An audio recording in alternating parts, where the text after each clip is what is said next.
What's going on, guys? It is VISOR here, and welcome to my channel. This is going to be my very first episode of Behind the Visor, where I get to interview and do a motocast of your favorite riders that you follow on Instagram, social medias, whatever it is. On this episode, we have our boy. Come on now, man. Let's show him. We have our boy. What Bucky up, everybody? So this is one of my best buddies right here for riding and everything, man. And I'm really excited to have this guy from our very first episode, dude. What do you think, man?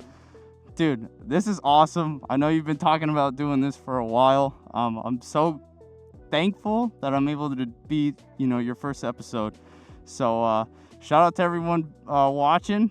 This is gonna be a little bit rough. I'm not gonna lie. It's gonna be the first one. It's gonna get better over time, right? But It is. I'm glad to be on here, and able to, make this happen, man. Hell yeah, man. Like, I'm super excited to do this, guys. Like, one of my biggest, inspirations to wanting to do this is always like I want you guys to know who it is that you're following, and I feel like that's probably one of the I wouldn't say a problem, but you follow let's just say a such and such big creator, and you just don't know who you're following, and I feel like I'm giving the people a way to actually know who they're following. I know VISOR Ep.1's a freaking great guy, and I want everybody else, to see this. I don't want you just to think that, he's all handsome and looks and everything, and he got a beautiful R1. It's not just a B-Rose. It's not all B-stills. It's not just the awesome photography that they take of him and everything. It's just an awesome, great guy, and this is a very good way to show you guys who he is and the following other content creators that I'm going to be doing. So stay tuned on who I'm going to be doing. But like I said, episode 1, VISOR Ep.1. We're here. Let's go, baby. Alright, so before we jump on this motocast that I'm calling it, motocast with Behind the Visor, I want to go over this guy's bike. It is by far one of the best looking bikes I've seen on Instagram. And yeah, man, do you want to go over your bike and show me and tell me exactly what you got going on with it and everything? So pretty much, this thing is full stage 1. So I got it dyno tuned by Chris Hall over in Florida. It's got a Sprint air filter, and then it's got an SC Project full titanium exhaust. Just recently, I put these carbon fiber winglets. Shout out to Duck and R1. He's the one who actually pointed me out to the website, because he had them originally on his, and I was just like, dude, I gotta have them. All right, guys, like you saw the intro. I am in Valdosta right now with my boy Valkyrie right here, R1, and I came out here to do this motocast. It's a new series that I'm starting. Episode 1 is with my boy Valkyrie, like I said, and basically I'm just gonna ask him a whole bunch of questions as we're cruising like we are right now. I got the mics recording, I got the camera rolling and everything, and let's go get on with the first question. What you think? You good? Let's do it, man. Hit me with the question. All right, man. So first question, man, it's like, what was your first bike you owned, and like what's your best memory on the bike?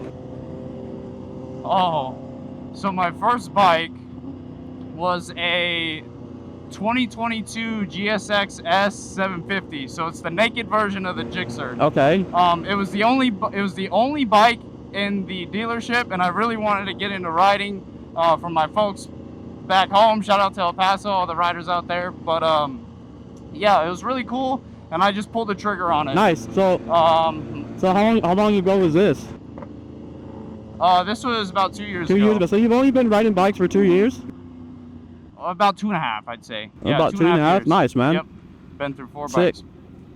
But my favorite memory on it, I gotta say, probably when I was learning wheelies and I ended up looping the bike.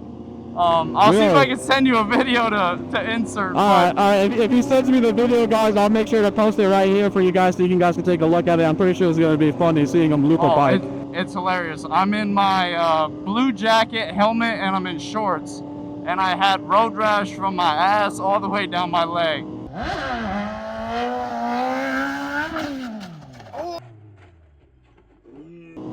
Worst experience ever. I do not recommend sliding. How was that? How was the recovery on that looping? Oh, dude, it took like a couple months to get, right. I had to go to a bunch of like wound care facilities, and they had to like scrub it. It was so painful. God, The I can worst imagine. ever. Yeah, so that just goes to show, guys. I know we're both not wearing gear right now, but like it is South Georgia, and it was about 80 degrees, so It's we're not hot. wearing gear right now. It's all good. Don't worry about it. We'll be okay. All right. So going on to our next question.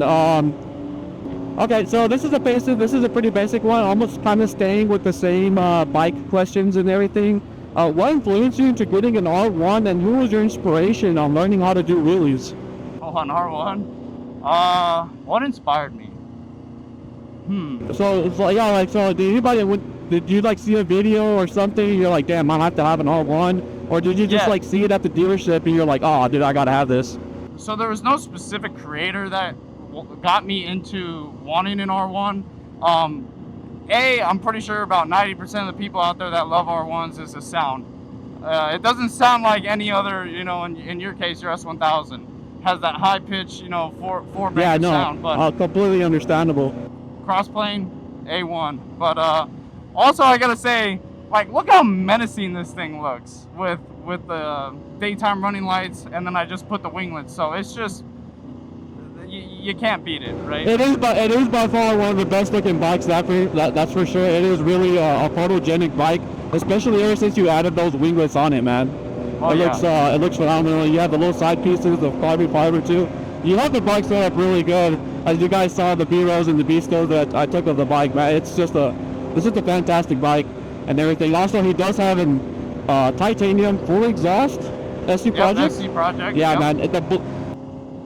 From all the bikes that I've seen, man, like, I think his bike is probably one of the few bikes that has the best looking blue titanium burnt. If you look at mine, like, mine's already turned to green. Kind of sucks, but it is what it is, man.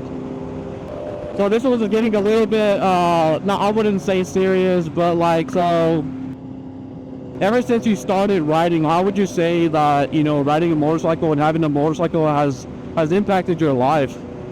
Oh, I mean, you probably can attest to this. You meet a ton of people. If those who do not know, I met Luis at the Dionysia Atlanta grand opening. I met a whole bunch of creators out there. It's when I just barely started getting my Instagram going. And man, I had a blast. Luis is such a cool dude. And, meeting people from across the country. I mean, I've never seen so many people drive vast distances just to meet up in a spot and ride. It's insane. The bike culture is fantastic. If you guys are thinking about getting into bikes, I highly encourage it. You just got to be safe. That's awesome, man. Yeah, like you said, I've met so many people. I think most of my biker friends are honestly all out of town. Like, for example, like you're out of Valdosta, and I got maybe 2-3 other riders are out here in Valdosta as well. I got friends in Texas, I got friends in Florida, North Carolina, Tennessee.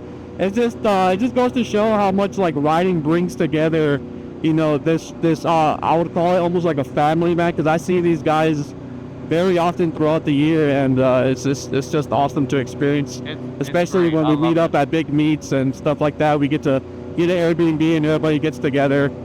You just can't beat, man. You can't beat the riding life, to be honest. Yeah, and also collabing with each other, and then getting videos out for y'all to see. We could shoot some fantastic videos, and it's all fun at the end of the day, and for the viewers, it's pretty cool to watch. So. Alrighty, man. Let's pop up the next question. Let's see. Staying with a little bit of the personal route of stuff of questions. What lesson would you teach your younger self? My younger self? Yeah. Let's just say, I don't know, man. How old are you right now, Bobby? I'm 24.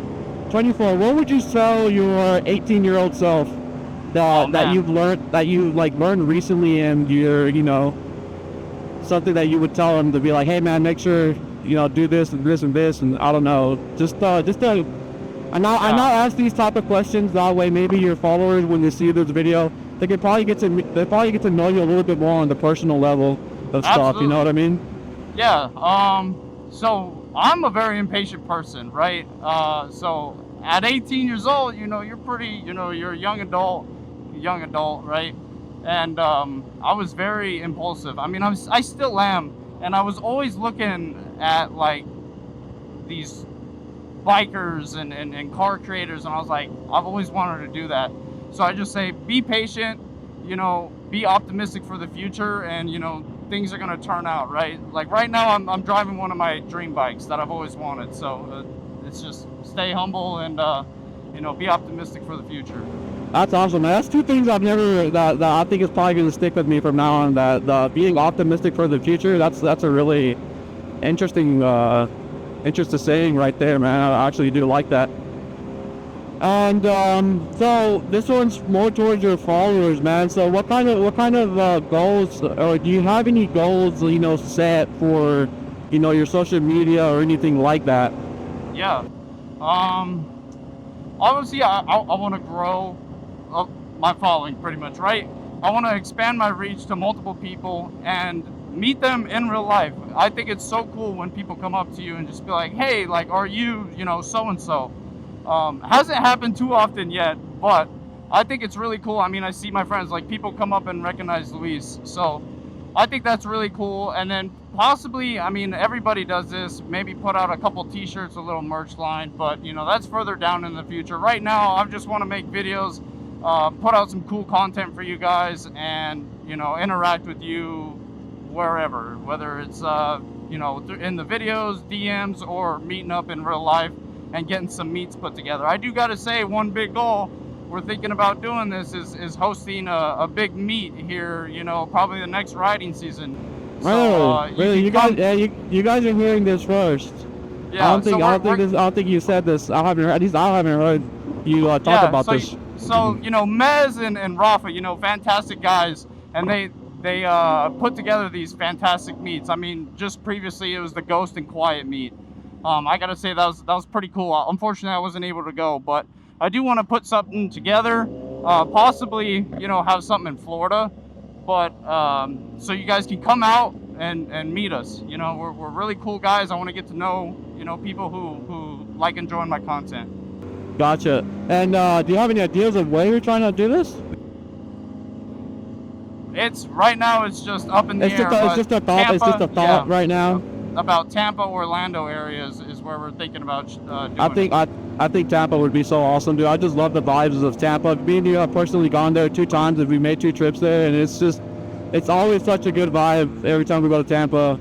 I've loved it. I'd say probably one of our best trips together has been the Tampa trip, where we were with Freaky S1K, Blaze XNR, and Ducky Vibes. Well, at the time he was Ducky R1, now he's Ducky Vibes. Everybody should know Ducky Vibes. Shout out to Ducky Vibes, man. He's our boy. We love him to death. That's the boy right there. All right, so this is probably going to be one of the last questions that I got for you. And I think this is going to be a typical question that I'm going to ask every single person that I bring to the show, to the not the show, but to the MotoCast. I'm calling this Behind the Visor. Make sure you guys like, follow, and subscribe. I'm gonna start throwing these videos on YouTube, and I'm gonna be doing little snippets of it on Instagram and stuff like that. But the question that I'm probably gonna be asking every single rider that when I do this is, what advice do you have for new riders, man, coming into the scene? The scene has been growing. I feel like it's insane as of lately. I see a lot more females riding now, and it's just what advice do you have to some of these new riders? The bike community has absolutely blown up. I mean, I don't think I've ever seen it as big as it is. I mean, shout out to all the big moto creators, Fastlane D, ZX10 Mez, Rafa, and all them. They've made a huge impact, and I'm pretty sure they inspired me to go ride. I mean, God, Mez is such a killer.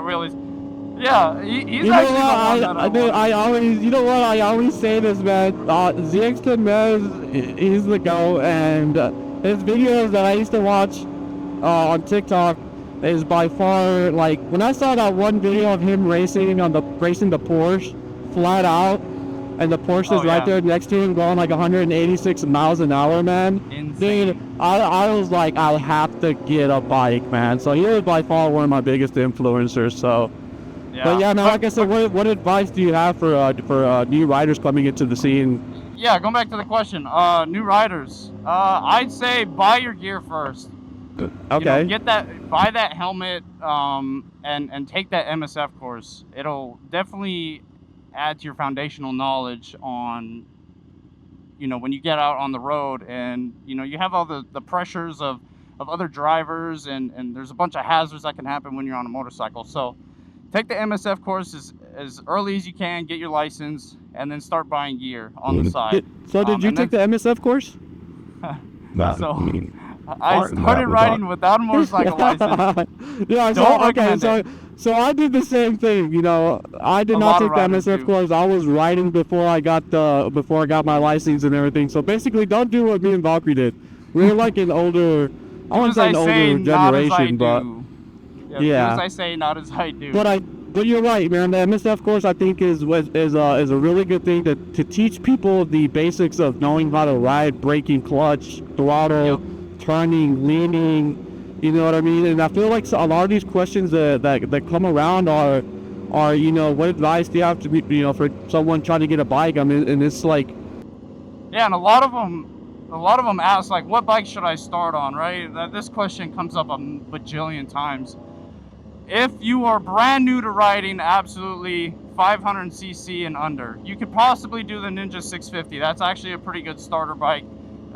You won't get super bored of it easily. So I think Kawasaki came out with the new Ninja 500. That's a solid bike. And then, yeah, about 650 and then 500 and below. If you have ridden like dirt bikes, not just you got on it one day and rode and you're like, oh, I'm a rider. No, I'm talking about like you actively as a kid, you know, we're on two wheels. I'd say a 600 would be pretty good. You just got to be tame with it. Don't be dumb, and you know, it'll set you on your way and getting involved in the bike life. Right. Yeah, so like I said, we both, our fellow friend, you know, Onyx rides, she started off on a 650, so a lot of people always, you know, think, oh, it's a 600, you know, bike, and, you know, I'm going to be scared about it being a big CC bike and everything, but, you know, she started off on the Ninja 650, and, she graduated to a Triumph 660 in a couple of months, and, now she just bought an RSV4 leader bike, which is insane. Crazy. It's an insane bike. Beautiful. Yep. But like I said, she went through the process of actually, you know, starting off with the learner bike, getting a mid-tier bike, and then, you know, going to like a leader bike and everything. But okay, so just to end this, one more, I wouldn't say a question, but what do you have to say to your followers, man? I know your follower count has grown exponentially. Yeah, I think you just cracked what, like over 70K right now? No, I'm about 57 something. I'm about to hit 58,000. Nice, but, I mean, nice. Who knows? In the future, this could be, you know, the number could be way up. But I'm extremely thankful for everyone. I had no idea that this was even going to happen. I just did it just for fun. I love all y'all, and I hope to, you know, meet some of y'all in the near future, right? Just keep interacting with me. I'll try to get to as many, you know, messages as I can. But you guys have changed my life pretty much and got me to, you know, go out and pursue creating videos, and then ended up meeting a bunch of fantastic people. So you guys push me every day, and, you know, thanks for everything, pretty much. Awesome, man. Well, you know what? Let's go ahead and wrap up this video, dude. Like I said, this was a great video to finally shoot with you, man. I've been talking to you about wanting to make this video for such a long time, and I'm so glad. Lined up, but I know, man. But you know what? I'm just glad that you know, you're my very first episode, man. So I'm glad it was you. You know, my one of my best, I would say my best riding buddies for sure. They're not. I just want to give a quick shout out to Freaky S1K, all the boys in Texas, and all my Georgia riders and Florida riders. Y'all are great. Awesome, man. Well, thank you so much, guys, for watching this episode of Behind the Visor with Luis S1K. Like I said, this was my boy Valkyrie.R1. Make sure you go ahead and give him a follow. I'll put his socials on the video, and yeah, man, is that it? Hell yeah, man. Good ride. Oh shit! Yo! Alright, I tried. Alright, let's retry this. Let's retry this. Alright. I stalled. Bloopers, baby. Oh no. appreciate you having me on Outstanding. this. It was great.